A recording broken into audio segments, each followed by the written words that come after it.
À compter du 30 mars 2023, l'état d'urgence entrera en vigueur dans 8 régions sur les 13 que compte le Burkina Faso.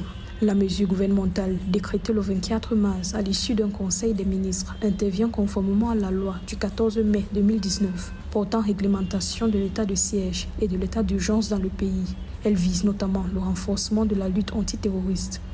Si nous voulons donner un cadre légal à la restriction de certaines libertés qu'on peut constater, il faut décréter l'urgence. Et cela, c'est pour répondre aux besoins d'encadrer les actions au niveau des régions concernées dans la légalité. La mesure concerne 4 provinces de la région de la boucle du Mouhoun au nord-ouest, une province de la région du centre-est, les 5 provinces de la région de l'est, 2 provinces des Hauts-Bassins à l'ouest, 2 provinces de la région du nord, les 4 provinces de la région du Sahel, une province de la région des Cascades et les 3 provinces du centre-nord. Des régions confrontées à la résurgence des attaques de groupes armés au cours des derniers mois.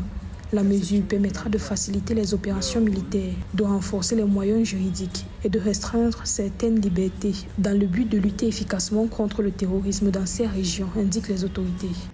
Aujourd'hui, on constate que sur un plan d'acquisition du matériel, sur un plan de la réactivité face aux attaques terroristes, il y a un changement. La guerre promise par les autorités en charge de la transition aujourd'hui est déclarée. Et cela va sans dire que cela a des conséquences sur les actions de développement. On voit qu'il y a un engouement avec le recrutement massif des volontaires pour la défense de la patrie et aussi avec des mesures spéciales de recrutement des forces armées nationales. Cela permet de donner la latitude aux forces de défense et de sécurité d'avoir un cadre juridique pour mener des opérations dans des zones qui sont à fort défi sécuritaire. Les territoires qui avaient été conquis par les terroristes sont en train d'être repris par les forces de défense et de sécurité.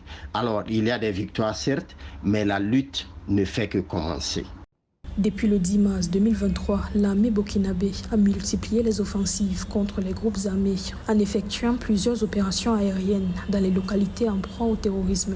Jamais nous n'abandonnerons notre patrie, a déclaré le 23 mars le président de la transition, le capitaine Ibrahim Traoré, lors d'une visite de travail effectuée dans la région du centre-nord, tout en réaffirmant sa détermination à travailler pour la reconquête du territoire et le retour de la paix et de la sécurité au Burkina Faso.